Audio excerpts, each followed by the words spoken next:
on Chapman News, a shooting in Santa Ana sends one man to the hospital who police say is responsible for the attack.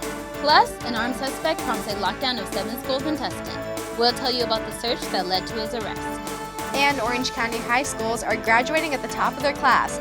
We'll be interviewing the assistant principal of Oxford Academy to find out how they're putting the OC on the map. Chapman News starts right now.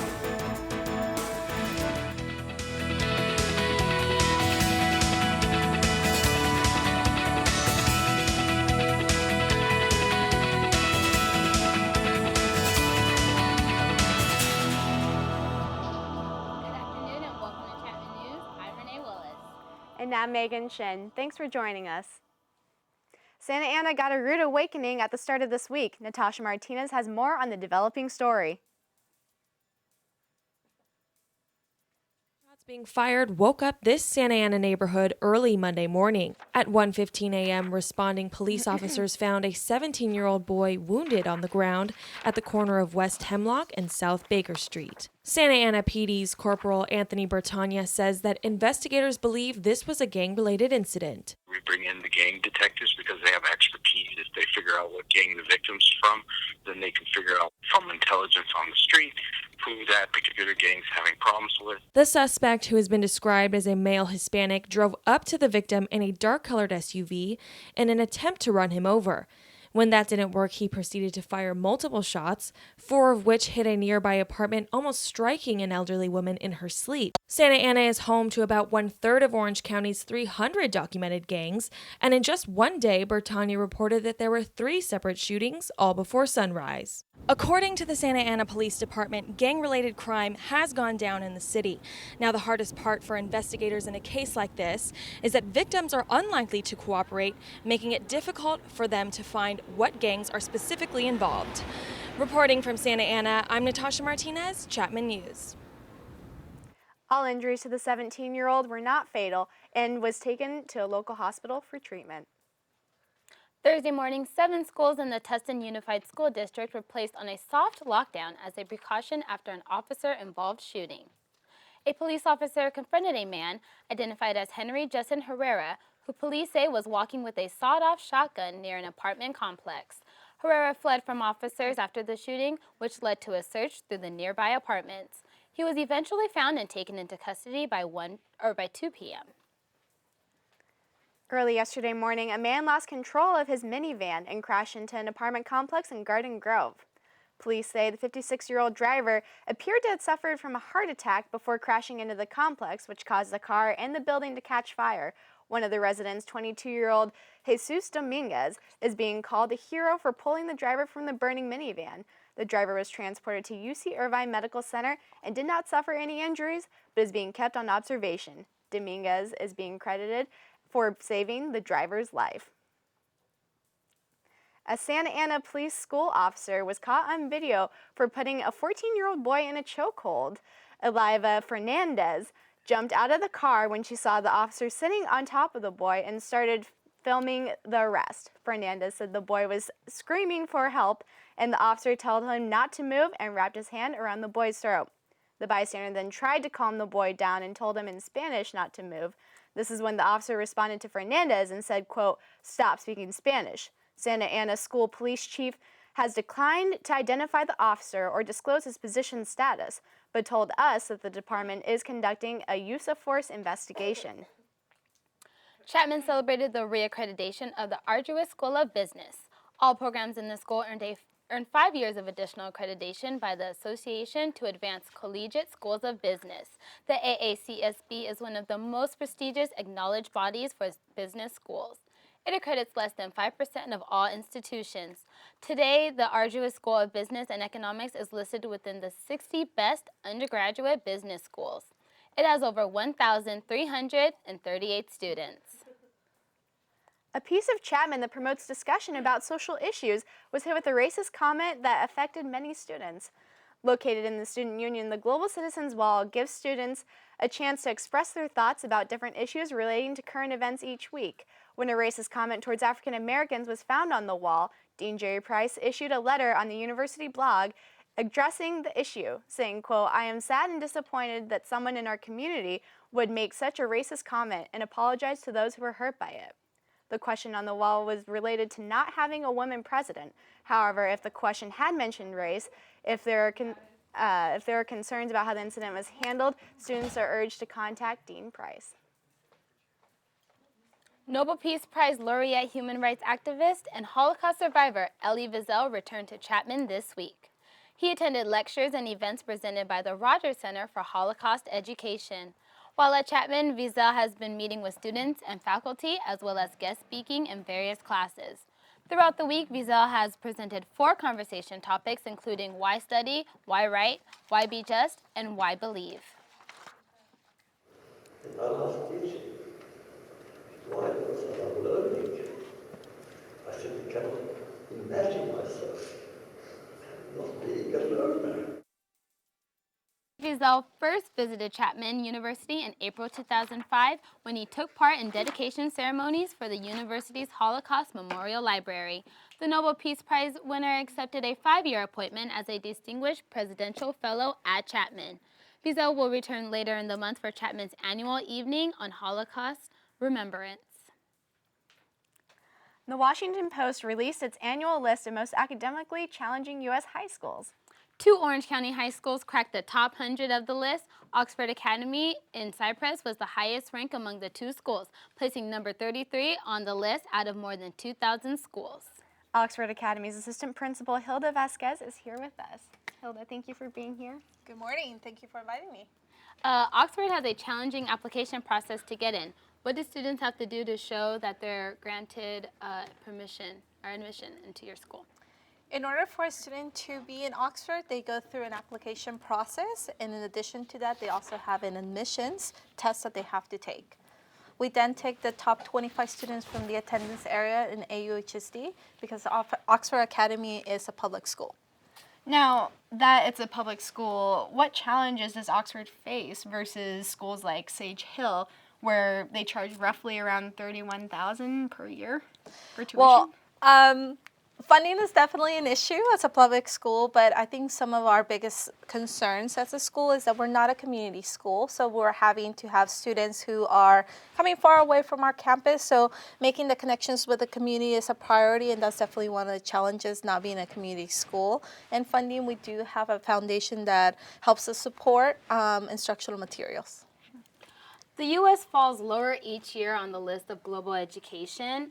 Oxford Academy is obviously doing something right. What is working so well for Oxford? Well, a lot of things are working well at Oxford. We have amazing staff. We also work in a district that's really conscientious about having initiatives that are going to push our students to be college and career ready. So we're really focused on having student-centered opportunities, really authentic experiences, and just having initiatives that are going to support that. For example, science and math and the arts. And now, what is your ultimate goal for the students at Oxford Academy and for their academic futures in general? Our goal is to ensure that every student that graduates from Oxford is not just academically ready to take on the challenges of universities and colleges, but also that has the skill set to thrive in a career, and that they communicate well, that they collaborate, that they're good citizens, and they have a good global understanding. Okay, you mentioned that basically, like, you want them basically to be, like, really well-rounded. Yes. But how many of your students actually graduate and go to college? 100% of our students go to college and graduate. Oh, that's awesome. Wow. And do you think there's anything that other schools could do to kind of raise the bar like you guys have? You know, a lot of work is going on right now in every single district, and we all have our individual challenges. One of the things that we're really focusing on is really vertically aligning our content, making sure that whatever our capstone class is, that we can enhance through the different subjects. Sure. And so just really focusing, targeting, aligning, making sure that we're continuously changing with the new standards. That's definitely something that I would. And that would help for other schools as Absolutely. well. All right. Well, thank you so much. We hope to see more Oxford students here at Chapman University. Absolutely. And congratulations. Yes. Thank you. Thank you for the invitation. A tragic accident in Northern California, 10 are dead and 33 injured after a FedEx tractor trailer crashes into a tour bus full of Southern California high school students.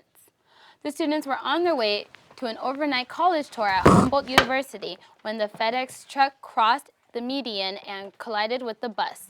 Flames erupted immediately, and many on the bus were able to escape through a window kicked open by one of the students.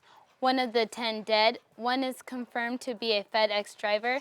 19 of the students on board were from the LA Unified School District, but it has not been released if any of them are among the deceased.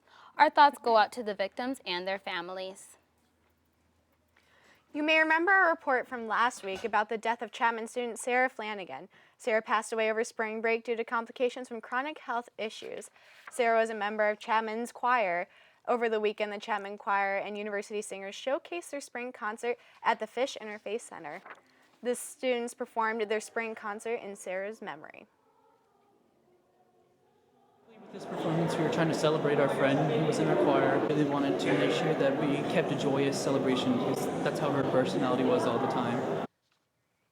Sarah was a first-year student from Santa Ana. She was studying psychology, and a memorial service will be held on campus in the upcoming weeks. A local police officer interaction with a bystander during an arrest puts him in a bind. That's just ahead. And Melissa Cano with our weekend weather forecast. Melissa? The temperatures are slowly coming down and the winds are finally starting to pick up. I'll have your full forecast and more after the break. You're watching Chapman News, Orange County's news leader.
Yeah, I'm out at Brooklyn. Now I'm down in Tribeca, right next to the Narrow. But I'll be hood forever. I'm the new Sinatra. And since I made it here, I can make it anywhere. Yeah, they love me everywhere. I used to cop in Harlem. All of my Dominicanos right there up on Broadway. Pulled me back to that McDonald's. Took it to my stash spot, 560 State Street. Catch me in the kitchen like a Simmons whipping pastry. Cruising down A Street, off-white Lexus. Driving so slow, but BK is from Texas. Me, I'm out that Bed-Stuy, home of that boy Biggie. Now I live on Billboard, and I brought my boys with me. Say what up to Tata, still sipping my ties. Sitting courtside, Knicks and Nets give me high five. I be spiked out, I could trip. I'm Harry Smith. I'm Michael Seard. Name's John Dubert. My name is Anthony Filiacci. And you're watching. And you're watching. You're watching. And you're watching Chapman News.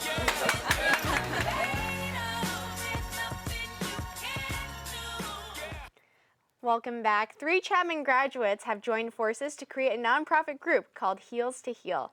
The organization raises money for children at the Children's Hospital of Orange County to help kids feel at home during their hospital stay. So far, Heels to Heal has donated thousands of dollars to CHOC and even formed a teen room for teenagers to hang out in. It's a parent-free zone where teenagers can play ping pong, watch movies, or read books. Their next event is a charity bash fashion show on June 28th. The Heels to Heal ladies look forward to raising more money. Well, Renee, we got a taste of summer this week, and it was hot. Oh my gosh, I know. Spring is definitely my season. Oh, yeah. Nothing over 80 degrees. Melissa, please tell me that we're going to have a cooler weekend. That's right, guys. It was pretty hot this past week, but not just here in Orange County, all over the Southwest. Luckily, when you take a look at the map behind me, you're going to see we're going to start to cool down just a bit. It's still pretty warm in some of the areas, especially New Mexico and Texas. Right now they're in the 70s, but they're going to reach up to the 90s by the end of today. And when we take a look over on the East Coast, they're about 40 degrees cooler than we are back at home. So now let's focus in onto the Southwest region.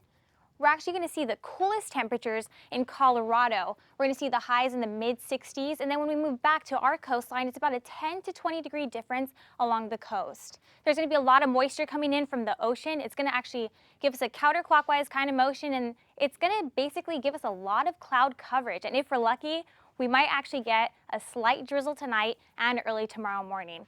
So let's take a look at some of these temperatures here. We're looking at Los Angeles is going to have the mid-60s today. And if you're looking to go to Coachella this weekend, it's going to be pretty hot. Those clouds are not going to save you. You're still looking at highs in the mid to high 90s. So staying home in Orange County might be a good thing this weekend. It might be just in time to enjoy some spring weather. And also, even though that weather sounds pretty nice to most people, if you have allergies, watch out, because we're actually on a high allergy warning. Because of all these winds coming in, there's a lot of pollen debris flying around. And if you take a look at this bar graph, today we're at about an 8.5, and that's out of a 10 scale, which means we're at a medium to high pollen debris factor. If you take a look at tomorrow and Sunday, we're at about a 7.8, 7.6, and then it kind of continues to decline throughout the week. So if you need to go stock up on some Claritin or Allegra or whatever you need to get through this weekend, it should settle out by midweek. So let's go ahead and look into that 5-day forecast and see what temperatures are going to affect us this week. Today we're seeing a high of 79, and then we're going to jump cooler into the weekend with highs at 67 and 68 on Saturday and Sunday, lows in the 50s, so a little nice weather for you there. And then it jumps 15 degrees to Monday, where it's 84, and just a slight drop to 82 on Tuesday. So even though we're getting a little break from the heat on Saturday and Sunday, be sure to be prepared for Monday as it jumps up again. So this spring weather is really nice for us, but for surfers, we're looking at poor to fair conditions. There's actually a likelihood of a 2 to 3 foot swell, which is really good for beginner surfers, but there's also some high tide in the morning and high winds. So overall, we have beautiful weather coming our way this weekend and a little warmer again into next week in Orange County. And we're finally getting to see some spring, like you asked, Renee. Will you guys be dealing with the heat at Coachella this weekend, or are you looking to stick around Orange? I'm sticking around Orange, but I wish I was at Coachella. And the peak season is hitting Disneyland, and with that comes bigger crowds, longer wait times, and more complaints. Last October, Disneyland tried to improve their disabled guest policy to prevent people from taking advantage of skipping lines for attractions. The new policy acts as a fast pass and gives disability access service cards with a photo ID and a return time for the ride requested. But last week, 16 families with autistic children filed a lawsuit against the park, claiming that the new policy violates the Americans with Disabilities Act. The families aim to get the policy reversed. President of the Autism Society of America, Scott Badesh, said that Disney officials have reached out to him and are open to input and feedback. An annual street party known as Deltopia can get a little crazy from year to year, but this time things got completely out of hand. Every year, Isla Vista's Deltopia Street Party attracts crowds in the thousands. This mainly consists of students from UC Santa Barbara and nearby colleges. Held on the streets of Isla Vista, Deltopia is usually like every other unauthorized street party. Loud, crowded, and pretty crazy. But this year, things got out of control even before the trouble had started. The popularity of it's growing immensely, and the alcohol consumption is growing immensely as well, so I think it just kind of all hit its peak. Around 8 p.m., things escalated quickly as sheriff's deputies responded to 2 stabbings, and at least 44 people were hospitalized for alcohol poisoning. Soon after, the party turned into a riot, and the crowd became violent toward UC Santa Barbara police officers. Several people tore down traffic signs, burned mattresses, and threw bricks at the officers. If you have a bunch of inebriated people all in one area, and one person does one thing to piss someone else off, everything's taken to an extreme. You can have fun. This is taken to a whole new level. And just in seeing the tweets and stuff on social media about what was going on there, even UC Santa Barbara students are agreeing. And look, Santa Barbara students notorious for having a good time. This is just too much. Tear gas, pepper spray, and rubber bullets were used to try to control the rioters, but the chaos continued until law enforcement broke it up around 1 a.m. Dozens of people were injured and 100 people were arrested.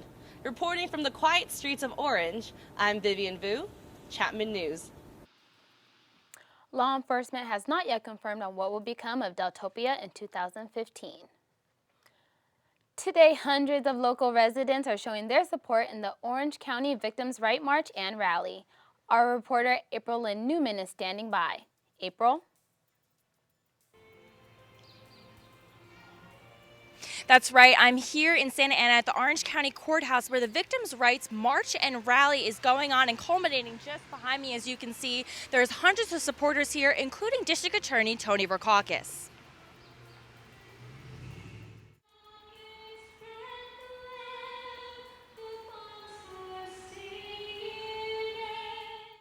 Police blocked off Civic Center Drive West and North Broadway Street in Santa Ana for the march that started at the Orange County District Attorney's Office and ended at the Orange County Courthouse. We're here to honor those that have died in the results of crimes perpetrated against them. While some marchers were there to support the district attorney, others were there to show their support for a different cause. I am here because my son got shot and killed in front of me 2 months ago. And we're here to support against police brutality. Orange County District Attorney's Office isn't going to change, but we would like to see Tony Rakakis get the hell out of there, because we know, there's a lot of us that know that he's not for us. Tony Rakakis was there to lead the march. Tony's been the DA for Orange County for many years now, and there's nobody more adamant that there are crimes perpetrated against the citizens of Orange County than Tony Rakakis, and he fights tirelessly for those that have been victimized by criminals in Orange County. So I believe he's done a great job, and I think he's going to continue to do a great job for us. Included in this ceremony were several speeches and flower placement at the Victims' Memorial. Now, this is the 6th annual Orange County Victims' Rights March and Rally, and what an emotional ceremony it was, involving family and friends who have lost a loved one.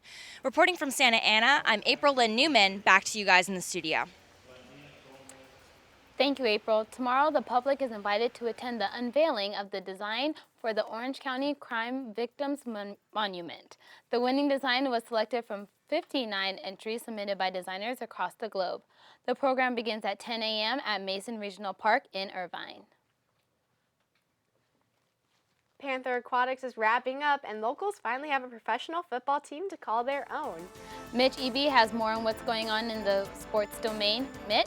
Thanks, ladies. Coming up, the women's water polo team looks for a win at home against Skyac rival Occidental. Plus, the LA Kiss have their first ever home game, and they did not disappoint. We've all the highlights next on the Best Campus Sports Show.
Yeah, I'm out at Brooklyn. Now I'm down in Tribeca, right next to the Narrow. But I'll be hood forever. I'm the new Sinatra. And since I made it here, I can make it anywhere. Yeah, they love me everywhere. I used to cop in Harlem. All of my Dominicanos right there up on Broadway. Pulled me back to that McDonald's. Took it to my stash spot, 560 State Street. Catch me in the kitchen like a Simmons whipping pastry. Cruising down A Street, off-white Lexus. Driving so slow, but BK is from Texas. Me, I'm out that Bed-Stuy, home of of that boy Biggie. Now I live on Billboard, and I brought my boys with me. Say what up to Tata, still sipping my ties. Sitting courtside, Knicks and Nets give me high five.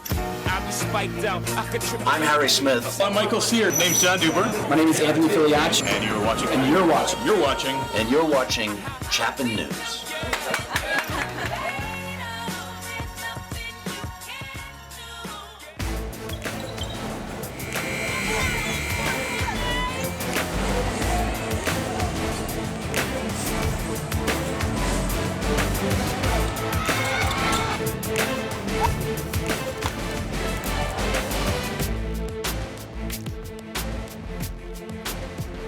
Welcome back. I'm Mitch Eby, and this is the Best Campus Sports Show. And this week, we finally got back to the gridiron. The NFL may be in its offseason, but arena football is well underway. And the newest member of the AFL, the LA Kiss, kicked off their season opener this past weekend against the Portland Thunder. The fans were promised a show, and their hosts did not disappoint. The Honda Center was packed last Saturday as fans came out to support the players and their favorite rock legends. Like the Kiss concerts of co-owners Paul Stanley and Gene Simmons, it was an entertainment experience never seen before in the AFL. There were lights, dancers, and plenty of fire. The night started off with a bang, players coming out of a smoke-filled tunnel and from the ceiling. There was truly never a dull moment. Even during breaks and timeouts, there was some motocross and some more dancing, this time from an usher who shows off his moves on the dance can. And as expected, fans were treated to several rock and roll performances, including Steel Panther, a Kiss tribute band. But the main event of the evening was the football game, and the players put on a show of their own. Simmons and Stanley kept their promise that fans would get to watch some high-quality football from what they believe is the best group of players in the league. To the game we go. The Kiss offense clicking early. Quarterback J.J. Ratterink finds Donovan Morgan over the middle for a big gain, and that sets this up. It's Ratterink to Morgan again, this time in the corner of the end zone. Touchdown, LA Kiss. Later on in the second quarter, the defense got on the board. That's Thunder's Danny Southwick tries to break free, but he's dragged down from behind by Steve Octavian. Next play, Southwick tries to force it and is intercepted by Andre Jones. Then in the fourth quarter, Southwick overthrows his man, and it's Romeo Pelham who picks it off, but he is not done. He works his way around a couple of blockers and eventually finds the end zone, pick six. And that would do it in this one as the Kiss win 44-34. Their next home game is against the Cleveland Gladiators tomorrow night.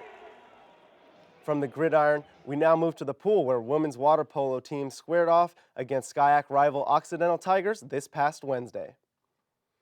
It was a hot one at the Allred Olympic pool, but fans still came out in full force to support their Panthers. Let's go to the game. The Tigers came out early with their offense clicking. Here the goal by Zulima Garcia over the outstretched arms of Jordan Gilmore. Oxy's defense also playing well. Chapman's Emily Holmquist has the ball stolen from behind by two Tigers defenders. And then in the second quarter, Sophie Munoz tips a shot attempt by Riley Ford off the top post. Coach Eric Placel not happy with how his team played in the first half. But in the second half, Chapman started to come back. A quick goal right here by Lindsey Campbell. Then in the fourth quarter, a long outlet pass to Emily Holmquist, and she manages to score over two Tigers defenders, but Oxy would be too much in this one, taking it from the Panthers 7-6. Chapman moves to 9-18 on the season. Let's take a look at the week ahead now. In Chapman Athletics, it's D3 week, and tomorrow, women's tennis looks to extend their win streak to a season-high 3 games on senior night against Laverne. Then, later on tomorrow, we've got a couple of doubleheaders on the diamond. First, men's baseball takes on Caltech at 11 a.m. That's at Hart Park. And over at El Camino Park, the softball team will play 2 against the Redland Bulldogs. And after a road game tomorrow, women's lacrosse is back home Wednesday facing off against Redlands, set to begin on Wilson Field at 7 p.m. For more updates and schedules, make sure to visit ChapmanAthletics.com. Men's March Madness is over, and the Yukon Huskies became the first ever 7 seed to win the national championship. They were led by head coach Kevin Ollie, who was a familiar face in the Los Angeles area. In the early 90s, Ollie was a standout guard for Crenshaw High School in LA, and then he went on to play for Yukon, but was unable to get past the Sweet 16 as a player. After his college days, Ollie went on to the NBA, where he played for 9 different teams throughout a 14-year career. As a player, Ollie never won a championship, and it took coming back to college, this time as a coach, to win a national title. only making his Husky and Crenshaw Cougar families very proud. And that wraps it up here for the Best Campus Sports Show. Next, we've got Alex Biston with the latest entertainment, news, and notes. What's up, Alex? Coming up, find out which comedian will be replacing David Letterman on The Late Show and how you can support Chalk Hospital by dancing the night away. You're watching Chapman News, Orange County's news leader. Looking for these? You drive buzzed. It could be one very expensive ride.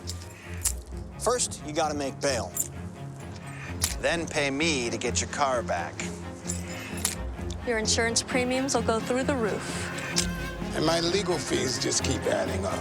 All told, it could end up costing you $10,000. Nothing kills a buzz like getting pulled over for buzz driving, because buzz driving is drunk driving.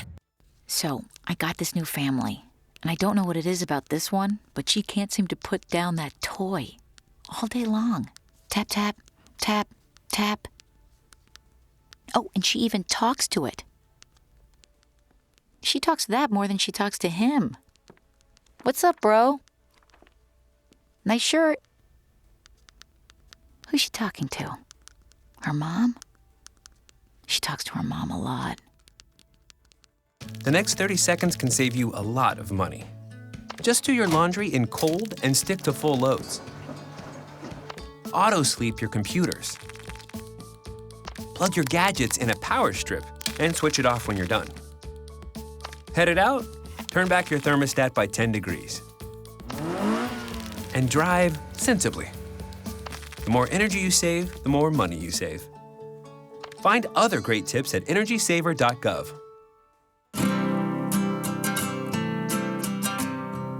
Every day across America, excess food is gathered by a network of good people at local food banks, giving hope to millions of children who struggle with hunger. They've earned their wings, and you can too. Together, we can solve child hunger. Support Feeding America and your local food bank at feedingamerica.org. Welcome back. Renee, have you seen the video of the cast of Lion King singing to an airplane? Oh my gosh. A whole airplane flight. That is my favorite musical. But I heard Mamma Mia is back in Orange County. I heard that too. And Alex has more about the news and entertainment for us. A mother-daughter duo, 3 possible dads, and a trip down the aisle that you will never forget. The Segerstrom Center for the Arts celebrates the return of Mamma Mia, the smash hit musical about a bride-to-be trying to find her real father, told by using the hit songs by the popular 70s group ABBA. Mamma Mia is now in its 15th year and has celebrated more than 6,000 performances all over the world and has been seen by more than 4 million people. Catch Mamma Mia tonight through April 13th. Tickets are now available online at scfta.org. And after 50 years, 12 Emmys, and a lifetime-changing career, TV icon Barbara Walters has announced her final appearance as co-host on The View will be on May 16th. The legendary journalist who announced last year that she plans to retire this spring will also be the focus of a 2-hour special about her life and career airing on ABC that night. Walters was first introduced to television audiences on NBC's Today Show in 1961, but spent the bulk of her career at ABC, where she became the first female anchor on an evening network newscast in 1976. The 84-year-old journalist will remain behind the scenes as an executive producer for The View, which she created in 1997. And as one television legend leaves, another enters. It was announced yesterday that Stephen Colbert will replace David Letterman as the host of The Late Show on CBS. According to the network, the host of Comedy Central's Colbert Report signed a 5-year contract to succeed Letterman, who will retire in 2015. Colbert was immediately rumored to be running for the coveted gig as Letterman announced he would retire. Get excited to dance for a good cause, Panthers, because Chapman's Prowlathon is going on this Saturday. Prowlathon is Chapman University's first dance marathon benefiting Chalk Children's Hospital. As a student-run philanthropy, Prowlathon strives to increase awareness and raise funds for Chalk patients and their families. Prowlathon is a 6-hour-long dance marathon where students stand on their feet for the kids that can't. Through dancing activities and stories from families, Prowlathon celebrates the lives of children that have been saved while remembering the lives of those who have lost. To inquire about Prowlathon and how you can help, please visit makemiracles.org. Well, I actually I'm excited to hear all about Prolathon. It should be an amazing event. Megan, Renee, are you guys going? No, but I'd love to. And that's it for this evening. Thank you for joining us. I'm Megan Synn. And I'm Renee Willis. We'll see you guys next time.